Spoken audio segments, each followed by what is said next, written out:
terms of the goal of this, we have, in the field, folks who do work that I think we could broadly describe as, nomothetic in orientation. The other work described as idiographic. And I wrote idiopathic, but that's wrong. It's idiographic. And, and the idea of nomothetic being to search for kind of general principles of human behavior that, can direct the way we choose to intervene, whereas idiographic focuses on individuals and how, individual differences are critical to designing interventions, and that, people are looking for general principles or, arguably focusing on something that's actually less important for intervention than it should be. And obviously, in our world, people have both perspectives and they feel strongly about them. I think that in part, the behavior academic sort of dichotomy in some ways reflects some different thinking along these lines.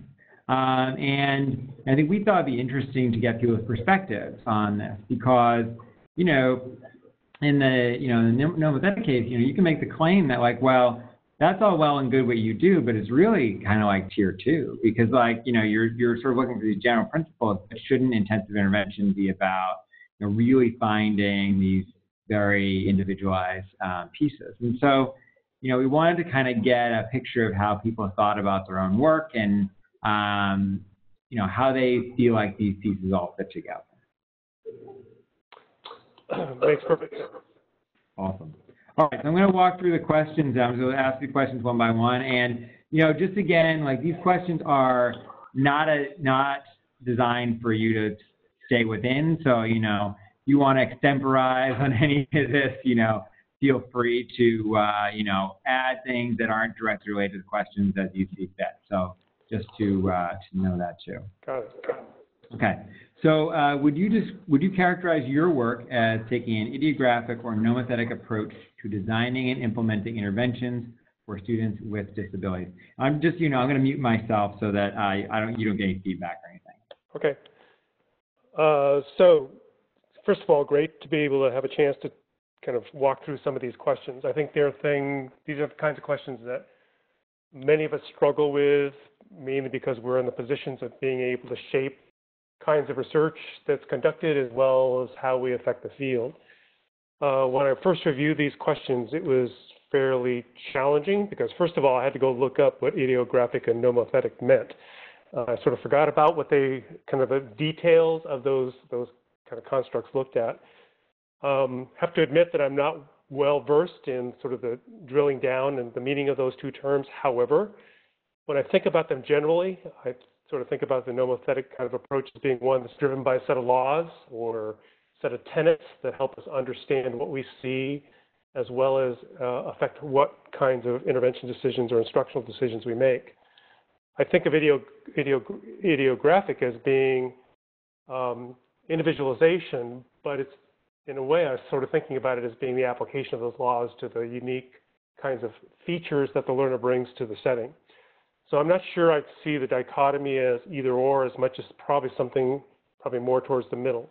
That might be sort of a cop-out, but I think it allows me anyway to make sense with how I would approach the design and implementation of interventions, especially with students with disabilities, because what it means is these kids come with challenges, roadblocks, speed bumps, whatever you want to call them, that make it more difficult for them to respond to what most kids respond to in the classrooms. So if I had to characterize myself, I'd probably say I'm more towards the nomothetic perspective or approach, but I have this leaning to sort of some of the tenets of the idiographic kind of perspective. That's great. That makes a lot of sense too in terms of when I think about your work as well, George. So the second question is a little bit complicated, and I'll explain a little bit more about what Doug and I were thinking in writing it. So the question is, has your research changed the way you think about the students you study? And Doug thought here of this quote attributed to Yuri Bronfenbrenner. The best way to understand something is to try to change it. And that, a lot of folks are sort of shaped in their thinking about students with disabilities and their needs by the interactions they have with them. And so, And so to the degree that you've observed students in a lot of your work, has that pushed you more in a nomothetic direction or more in a geographic direction? In other words, have you noticed more general principles based on your work with students, or have you found over time that actually there are greater or smaller distinctions and differences that lead you to think that it is less about these general principles and laws and more about individualizing? Yeah, interesting question. I think when you were asking it, what I was thinking about was that, I've always told my doctoral students and the kind of folks that work closely with me that it's really important to understand the mechanism behind the phenomena that you're trying to either understand, assess, or try to change or improve. That mechanism, I think, is one that it requires that the researcher be pretty fluent on a set of principles or tenets that help them apply a set of tools to understanding that mechanism. So for example, as many of you know, I sort of lean towards a behavioral kind of perspective of the world.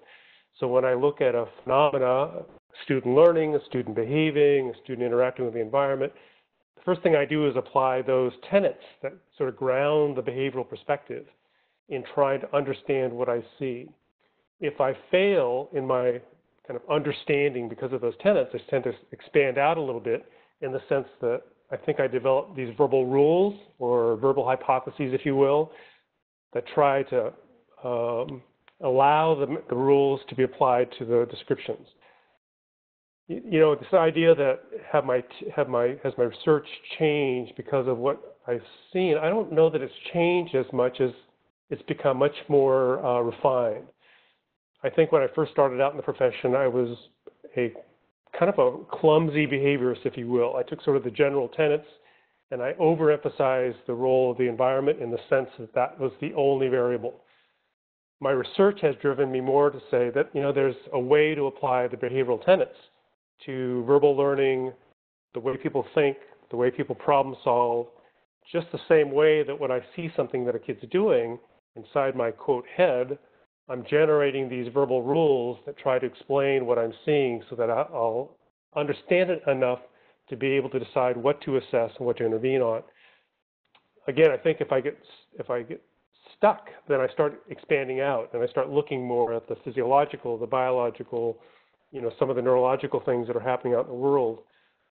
But I want to be able to say, how do I explain what I'm seeing or how the person's interacting with the environment, responding to that in a way that at least gets me started with being able to say, what can I do in the immediate instructional environment to be able to respond? The quote is an interesting one. The best way to understand something is to try to change it. I think that's absolutely right in the sense that one thing I learned from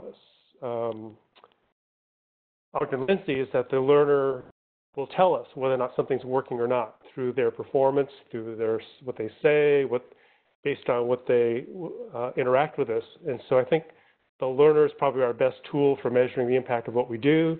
The learner responds, the learner does not respond, the learner gets worse, the learner gets better. All those are ways of saying whether or not my understanding and anything that I might be doing or interacting with that learner has an effect or not. One thing I also like, and I'll stop after this, is that I learned from my colleague Rob Horner, is that he always likes to ask the question during dissertation defenses. At the end, he'll say, well, you observe these effects, and you've demonstrated a functional relationship between those effects and that manipulation that you made. Can you explain the mechanism that's behind that change? And I think that's a really important question because now the person who has documented some kind of effect has to go back and ask, do I understand how that effect came about? If the initial understanding is consistent with the interpretation at the end, then we've got something to say about our theory and how we approach the problem and also how we interpret the change. That's great, George. Yeah, that makes a lot of sense. The things you're saying, like we should just end here because you've got all the right answers. No, I think it's really helpful to hear that perspective. I think that makes a lot of sense. It's interesting to hear you talk about that. One question I would ask you is you were talking about someone who you had you'd taken some information from, and you linked the Bronfman brother to somebody else, and I didn't catch the name. Yeah, the person's name is Ogden Lindsley. Okay. He passed away about 4 or 5 years ago. He was at Kansas.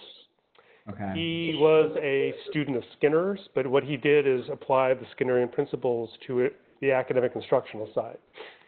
And I might argue that some of the CBM work that's being done now is a descendant of some of that work, because what he talked about is applying continuous measurement to academic learning, and he developed this world called precision teaching. And that affected Nora Herring's work, which affected Stan Dino's work, and so forth. So it's a incestuous kind of relationship between all these researchers and theoreticians. Right. Or we can all say symbiotic, right? That's right. Okay, that's great, George. So the next question is, do you think the interventions that you've designed can be applied successfully to students without a need for intense intervention? If so, do you do that in your own work? And if not, what makes your work inappropriate for kids without disabilities or needs for intensive intervention? Yeah. So let me back up by saying that I think we know quite a bit, and you know as well, about how kids learn and don't learn and how change occurs. And if you have that, again, this sort of theoretical grounding that helps you understand how kids learn, that grounding allows us to say, what are the features of interventions that might be required? And I like the logic that if a student doesn't respond to a given level of intervention, that we probably need to go back and ask, do we understand how the learner is performing? And second of all, is this intervention that we used initially, what needs to be changed about it, or do we need to change to another intervention altogether? One of the things we've done in our kind of behavioral logic has said, this is what we've learned that most learners need to have to gain access to social skills training, for example. You know, we know that a model lead test kind of approach is important. We know that reinforcement's important, and that we could give it at this level of dose. But we've learned, as you've learned in the reading world, some kids don't respond. Part of that might be is the same intervention, but it might need to be intensified, might need to be more engaging, might need to have more feedback, might need to have more prompting. You know, it's increasing the engagement, performance feedback, the levels of prompting and support that's required up front.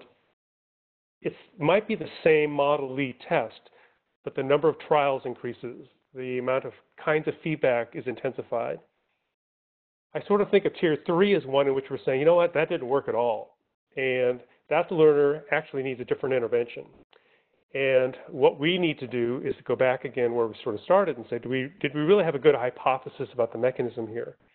So when I think about learning disabilities and emotional disturbance as an example, a set of examples, there are different variables that are affecting that kid's ability to learn and perform. So that means our intervention has to accommodate some of those other factors. Now, it could be that the social skills training in my case would be the same model lead test, but we might have to supplement that with a psychopharmacological intervention, or it might need some external support from the outside, from the family, blah, blah, blah. So what we've learned as we move up the responsiveness chain, if you will, or unresponsiveness change, the basic learning tenets basically stay the same, but the intensity, engagement, expansion of the intervention to other individuals or other settings seems to expand. In our PBIS world, we start thinking about wraparound. So we have now peers involved, we have more family involvement, we have community involvement. So I don't know that it's a matter of necessarily having different understanding of how learning occurs, more a matter of increasing the level of assessment that we do to understand better the mechanism and what we've missed that we have to add on to. I haven't thought through what that would look like on the academic side. You know, what does a wraparound model of reading, intensive reading look like? Does that mean you have to have tutors on the outside? Does that mean parents have to be taught how to, you know, I don't know. But maybe, you know, second language learning now becomes more of a factor to be considered. But that's something for you to figure out. Yeah, well, I've got that almost worked out. So, I'll let you know next week what the Perfect. So, yeah. But I think that that's a really interesting and important point. I think that, one of the reasons that, we focus so much on kind of the nomothetic piece is that we've identified, as you pointed out earlier, some really clear tenets of how learning occurs. And, we interviewed Marsha Barnes, who's at Texas and was trained as a psychologist. She pointed out, there are only so many ways humans develop and learn. And so, it isn't sort of limitless in the way we can think about this. And as a result, in reading, there are only so many ways you can teach a kid to do beginning reading. And so there's a point at which, you wonder, like, is a wraparound model really the answer? Or do we just kind of need to find ways to adapt, the things that we're doing in somewhat more subtle ways, and Mike's work has been about that. We interviewed Mike for this, and, he and Deb Simmons were talking about how, they've made really small changes, not small, but they've made subtle changes to the way they did intervention. For example, changing dosage, for kids within a session, or reteaching lessons, or adding motivation. And those things, that although not completely individualized, made a tremendous difference in, student response. So, it's like, this isn't my interview, but I think, one of the things we do wrestle a little bit with this, because I don't think we think as much about wraparound, because we think about, how kids learn to read in general. But I think that it's something for us to consider further. And I think one of the great things about the center is this opportunity to try to bring these pieces together. So I think so. And yeah. If I can add to that a little bit, I think there are probably limits to how far we want to go with dose. There's probably limits to how far we want to go with time, practice, and so forth. I think there's research that probably needs to be done to say what are those limits for given levels of disability or learning performance. But when those ceilings are reached, now I think we're starting to expand out in the other direction by saying, in my world of social skills training, the kid's just not going to become more fluent than they are. So that means we need to adapt the environment, adapt others, whatever, give the kid an adaptation so they can navigate with that disability, and that limited level of ability, because we just can't give them dose doesn't matter anymore. So, I think about kids with more severe disabilities that don't have language. Well, we give them signs, and we give them signing boards. We start making adaptations to enable them to navigate an area that they couldn't do given what we were trying to give them. Maybe reading's the same way, or literacy is the same way. It's like, this is going to be the cap at which we know we can affect your reading. But we can give you a person to help you. We can give you a book that allows you to point to things that, I don't know. But that may be the way we have to go with that, Yeah, I watched a teacher this morning, actually, it's opportune to do a lesson with a nonverbal 5-year-old with ASD and ADHD. And, she's doing letter identification, but he's nonverbal. So she holds up 2 letter cards, show me S, and the kid points to S. And, and then she does a thing about, language, like, is this an elephant? And he taps his iPad, yes or no. And so, that is a really sort of intensive way of looking at, reading intervention. You're right. Like, there are probably some, immutable limits on, this young kid's ability to attain, but we certainly haven't reached the point at which he's gotten there, and we are adapting the curriculum in ways that hopefully will result in greater learning than anything else we might do. Right. And I think, our challenge as researchers is to say, and I think it's true, I don't know that we know all the possible interventions that might be able to be below the ceiling of the dose question and still have greater effects. Maybe there's something out there that we haven't done sufficiently, to maximize the kid's learning capacity, even though the ceiling exists. I was thinking about that as you were describing it.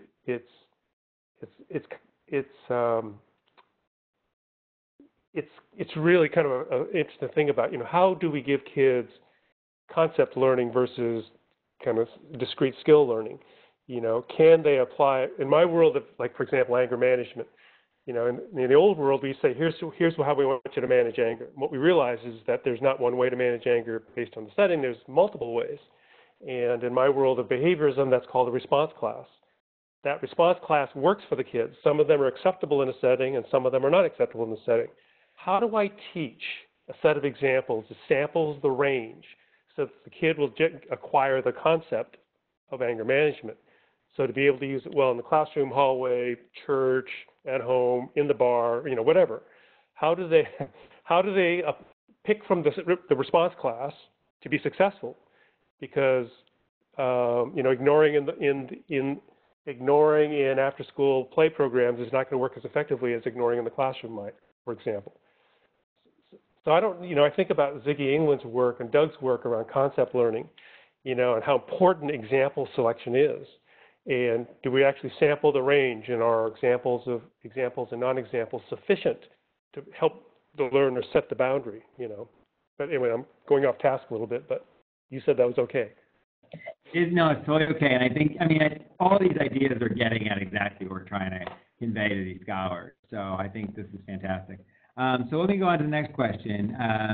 So as we learn more about cognition, human development, do you expect the field will move more in an ideographic direction or nomothetic direction in designing and implementing our interventions? And do you think is your specific area likely to see such change?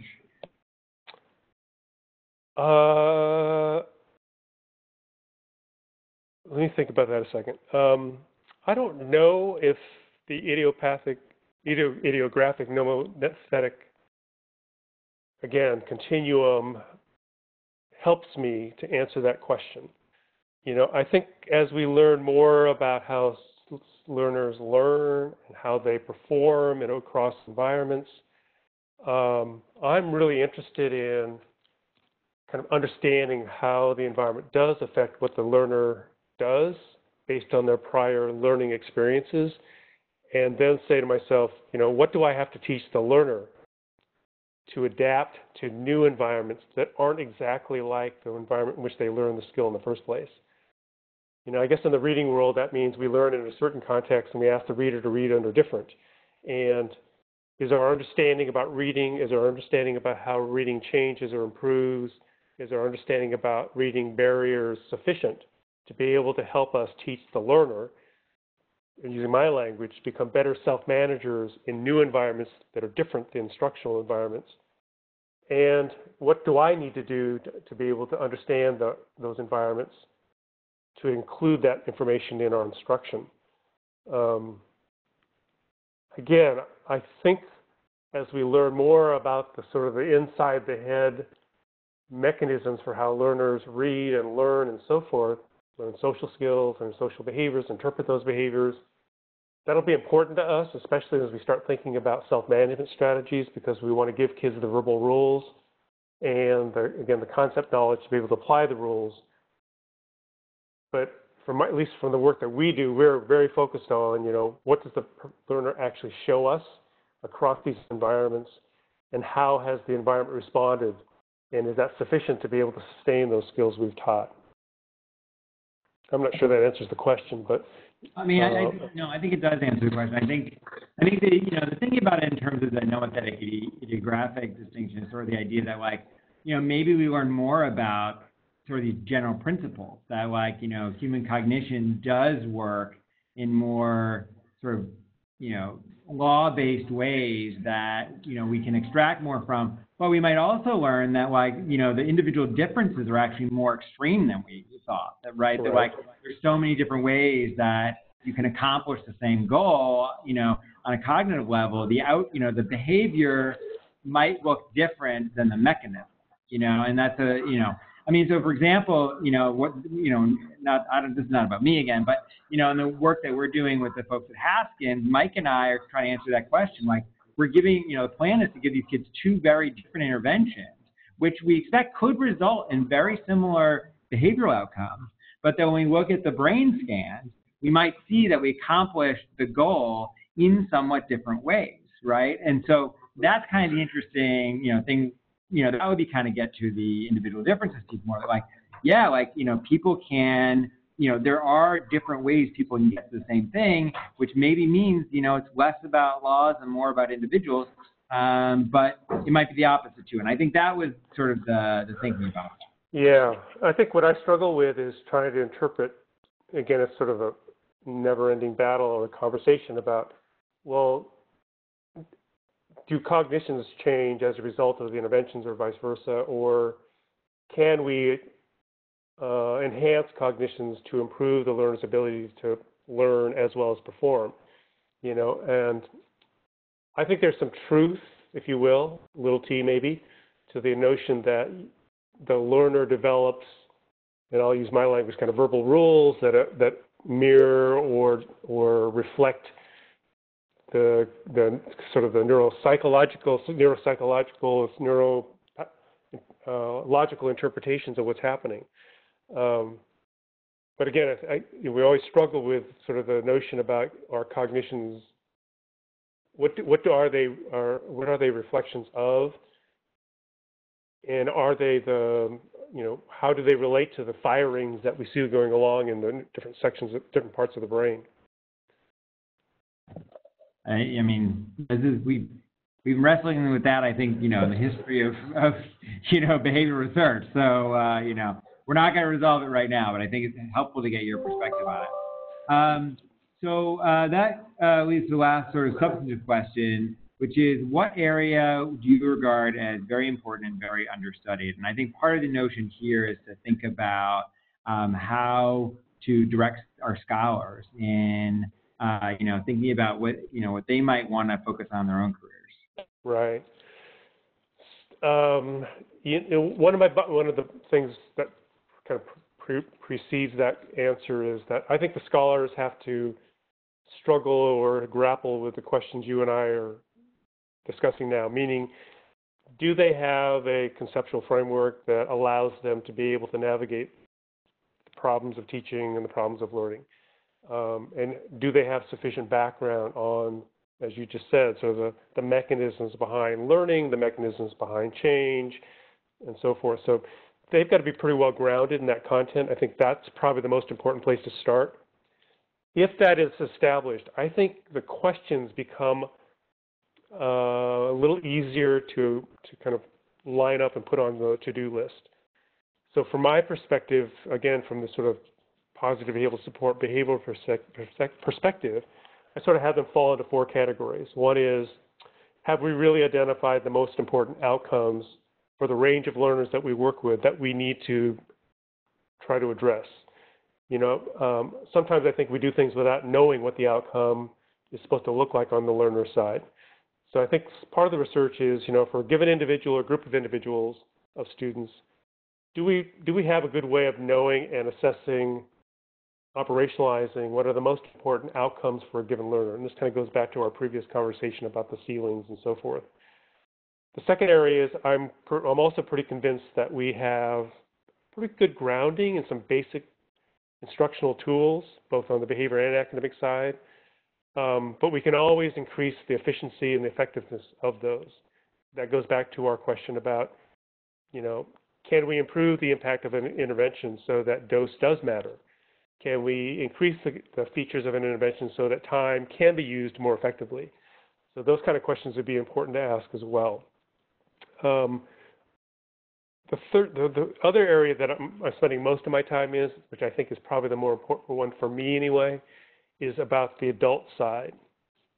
Some of these questions that we're asking assume that the interventionist, teacher, school psychologist, whatever, is implementing the intervention in the way that it was designed, in as fluent a manner as it needs to be used, in a relevant manner, meaning has it been adapted to the learner's language, culture, whatever.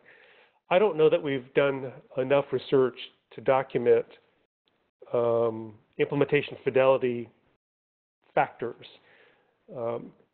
As you know, there are a lot of randomized control trials done on manualized interventions, and oftentimes the developers say you got to go by the manual.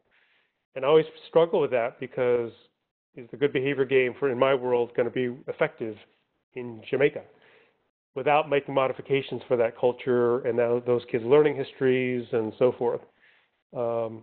So understanding a little bit about what does implementation mean and what does fidelity mean for a given learner, for a certain developmental level, for a certain context. I think we have lots of evidence-based practices, but we have evidence for its effectiveness under a set of pretty restricted conditions, meaning study conditions. And replication, systematic replications becomes an important area for research. And I would love for people to study more on the implementation side. The last area that I think kind of related to that also is moving above, if you will, to the third and fourth side circles outside the teacher, which means district and state level implementation supports. I'm pretty convinced that what actually gets adopted at the school level is affected by the school principal, which is affected by the district, which is affected by the state. How do we streamline that? How do we make that so that the line between policy and student outcome is as short and as straight as possible? Right now, in some places we work, I can't even follow the line between the policy decision and the student benefit.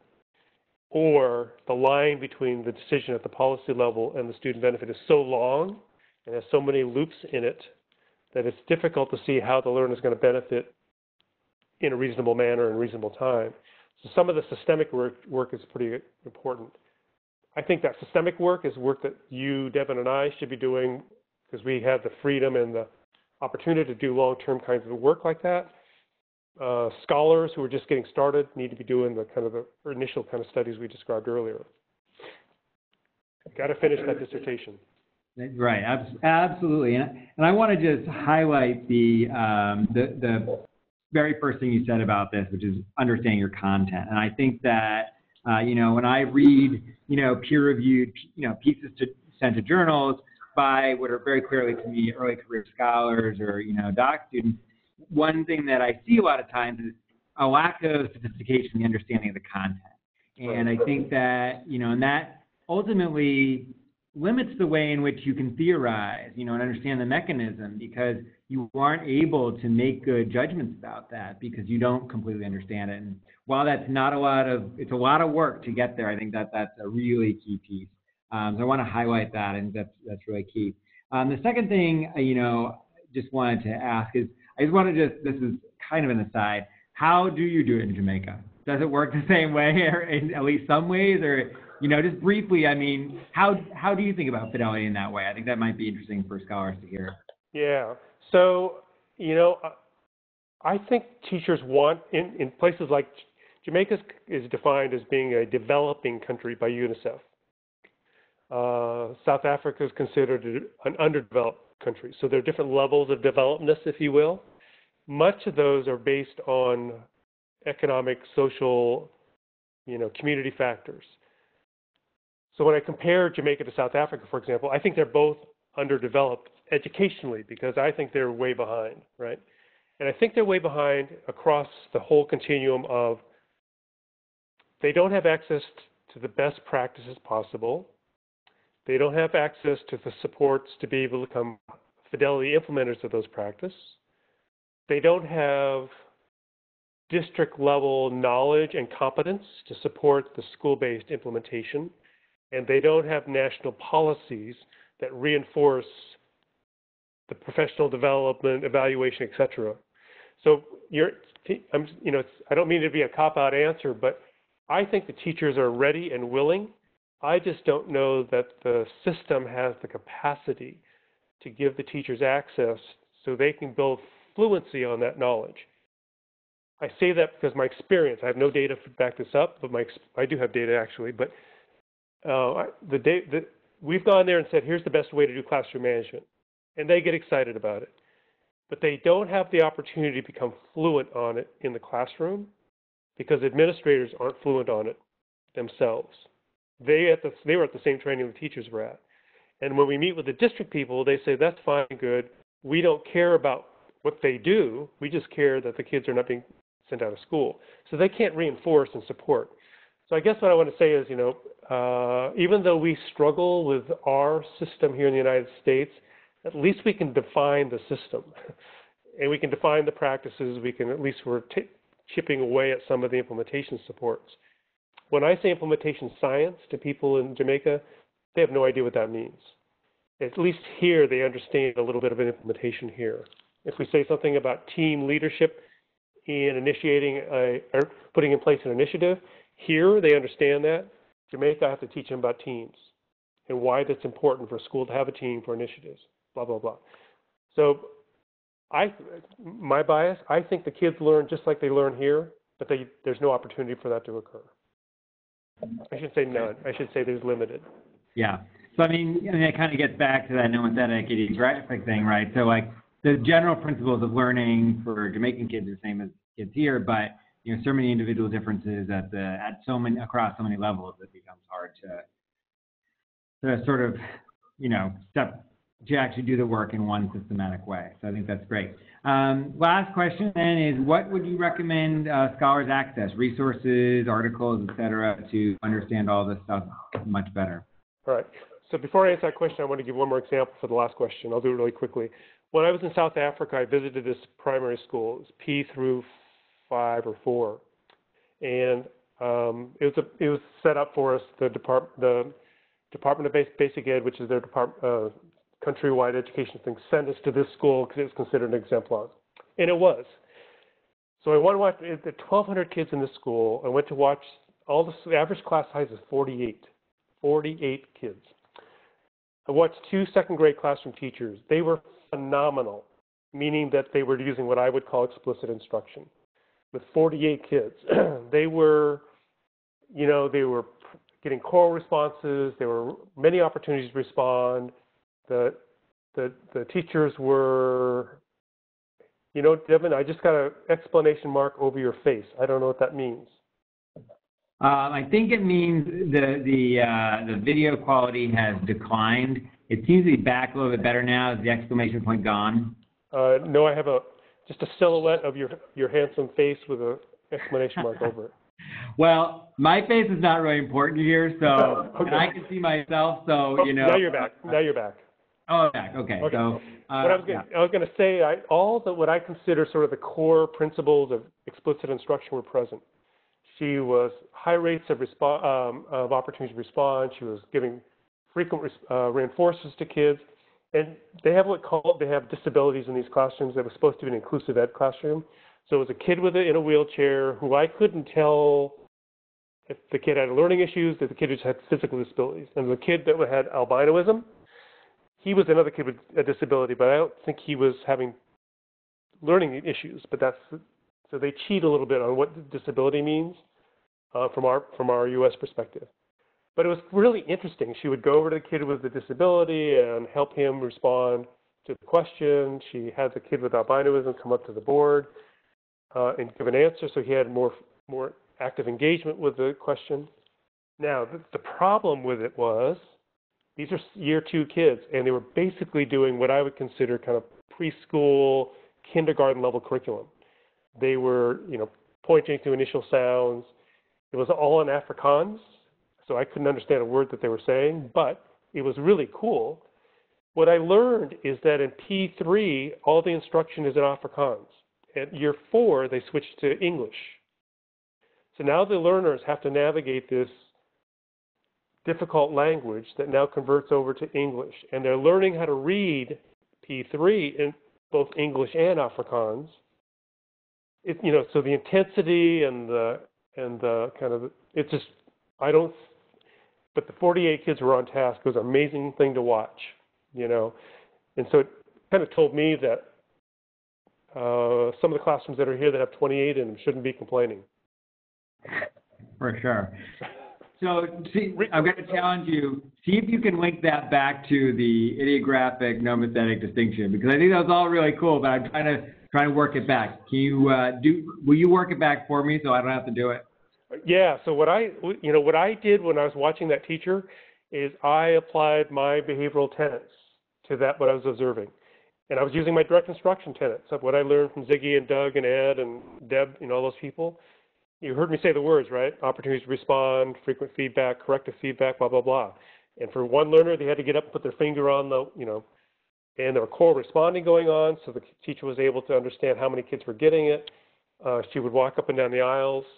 So they were, I was, and because the learners, the ones I heard call responding and raising hands, I get an indication that they were performing given the instructional strategies that the teacher was presenting.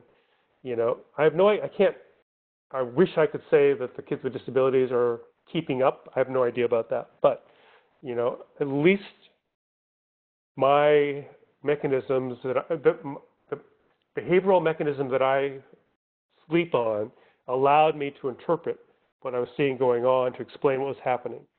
If I had to give advice to that teacher, I would say certain things to her about, making sure that more kids had, more opportunities and so forth.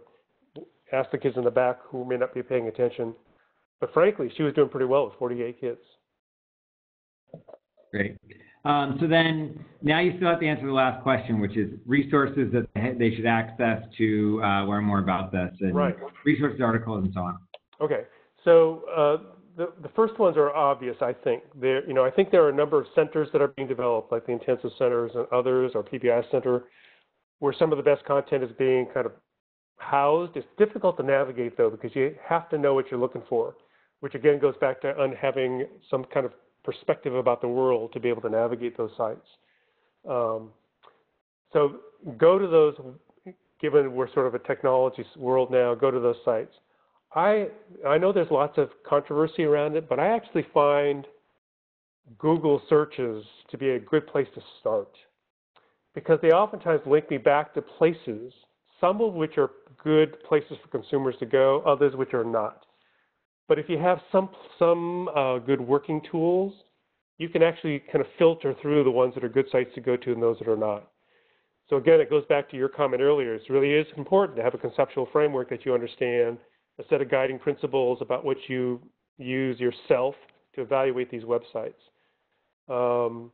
I think as scholars, they should take advantage of the library systems that are available that you can't get access to, the reference systems, unless you're a member of a university, because they just give you access to the incredible amount of journals and presentations and so forth. So it filters some of that commercial stuff out of the equation. So, I think those are sort of the obvious ones. So the ones that I think are pretty important are the following.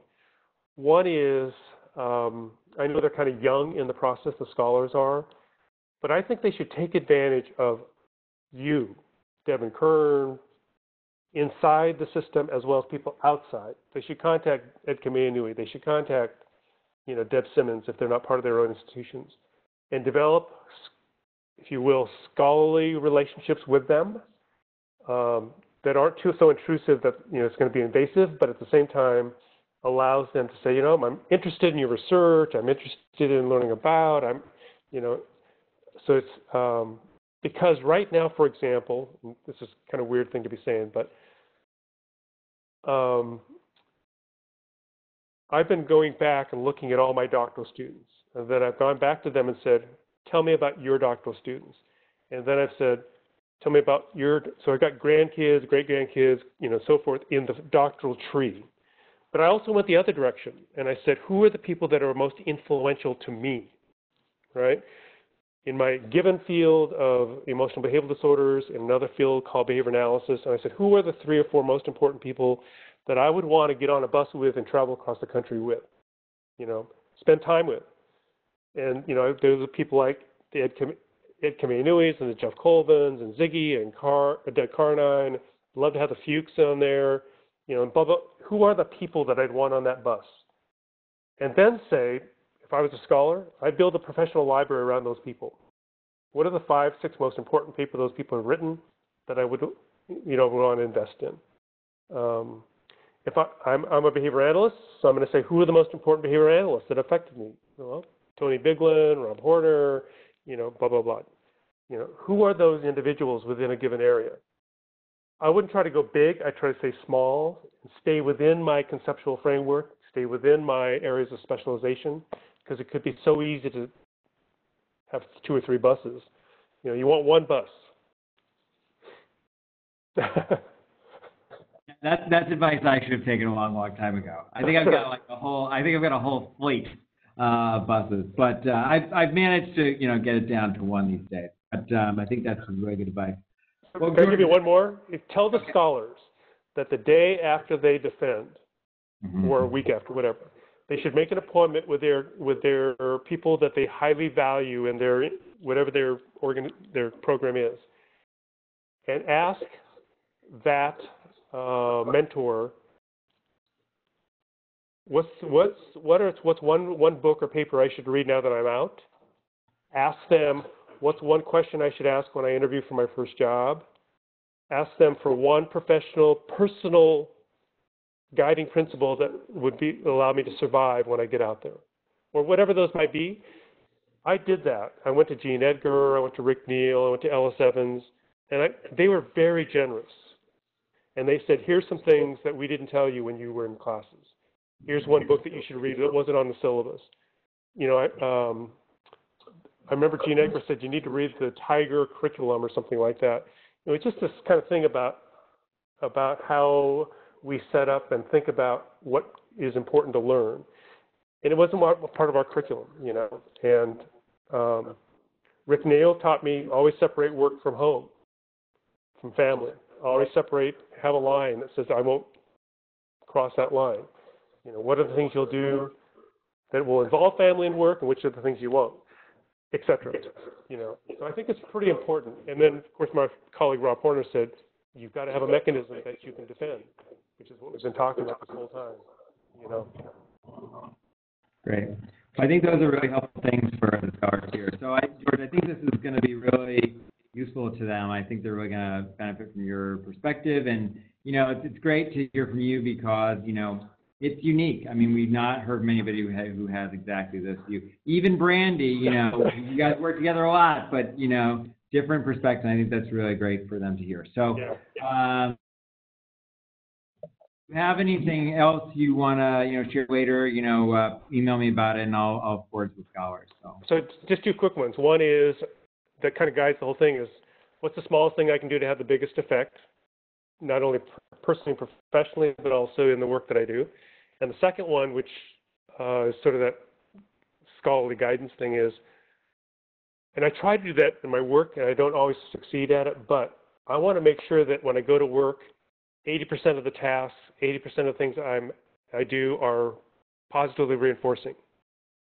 If it's not, I need to change my environment. I've watched you do that. You know, you have task sheets, you have project management systems, you have to-do lists.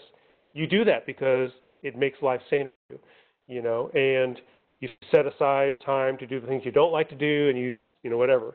So what are those personal management strategies that allow you to arrange environments where 80% of what you do are positively reinforcing, meaning the outcome is something you find satisfying, as opposed to negatively reinforcing means you do it to avoid an aversive. I do this so that he won't bother me. I do this because, you know, whatever. Because that's not a satisfying way to do work, you know.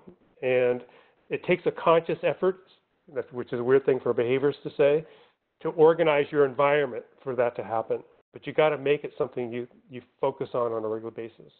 Anyway, that's enough on that.